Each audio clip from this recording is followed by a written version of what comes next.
Alright guys, so here it is. This is my 2018 Dr200 in all its glory.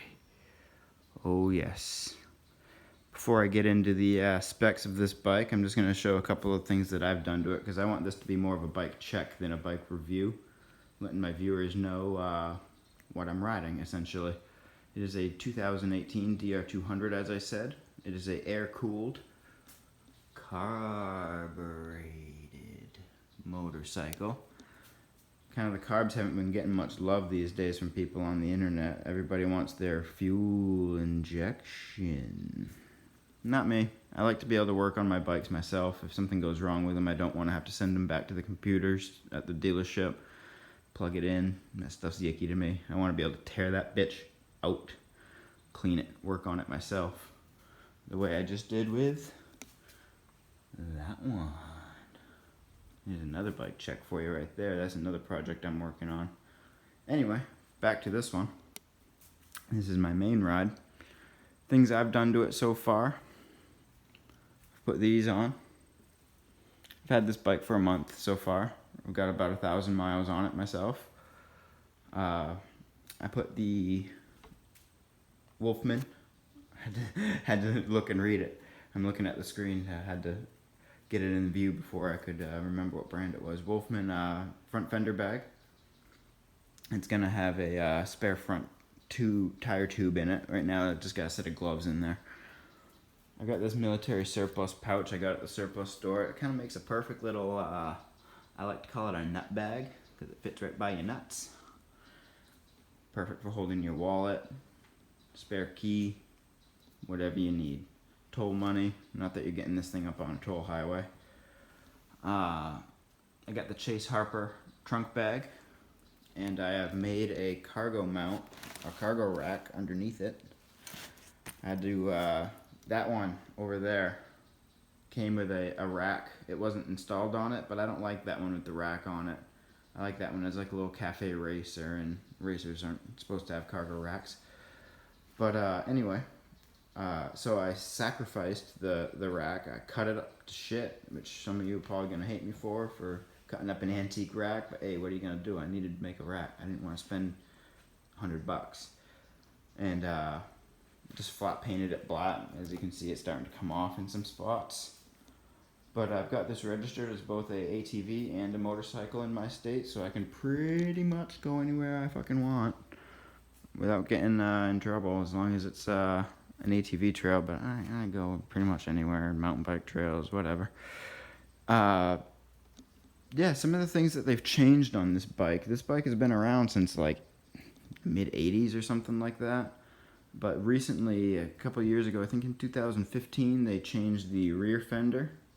They added the little shroud thingy on the gas tank, and they gave it the Supermoto style front fender, which I kind of wish they had left the front fender alone, because the Wolfman bags don't really like to stick to the concave style. Let me see if I can show you the way that mounts. It's these things right here, and they hold on much better to the straight boxy fenders. So I think I might actually switch it up. I looked online. I can order one of the originals, and I'm pretty sure it will fit right on there for about like $30 or something like that. And I like the look of them better too.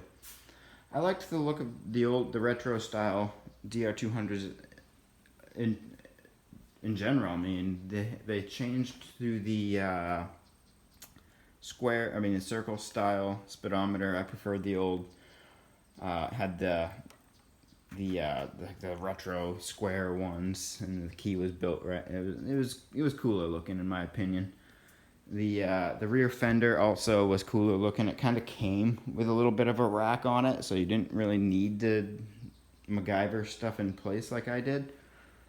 But whatever, I mean, they're bound to update the plastics eventually, and this is what we got, so this is what I got. If I could have found a 0 mile 2013 or whatever year was the last year they made the retro style ones, I probably would have jumped on it. It probably would have cost me a lot less. MSRP on these bikes is about $4,500 Dr200 brand new, if I'm not mistaken. And I think that's about what I've got into it after tax, title, and fees and everything. They gave me a little bit of a discount off the MSRP, but once you factored in all the taxes and everything, it bumped it right back up to about $4,500. You can get these for. I'm just gonna do one more little walk around the bike. Let you guys see. Comes with trail wings. You got a 18-inch in the rear, and you got a 19-inch up front.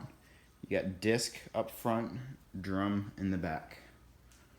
A lot of people don't like drum on trail bikes. It hasn't held me back at all. It hasn't held me back one bit. Oh, you got a little tool canister down there as well that comes with some tools from the factory, and you got a helmet lock. Other than that, this bike is pretty bare bones, pretty straightforward, great learner bike. I've been riding for exactly 10 years. This is my 10th year as a motorcycle rider. I started in 2008. And still, this is my favorite bike I've ever owned, hands down. I started on a Dr200, a 2008 Dr200, a black one. And now it's been exactly 10 years since I started riding, and now I've come full circle and bought the bike that I used to own. And it's a white one. It's interesting. Went from Gandalf the Black to Gandalf the White over here. Lord of the Rings reference. But yeah, this is it. I'll include a quick riding segment here in just a second to let you guys see what it sounds like.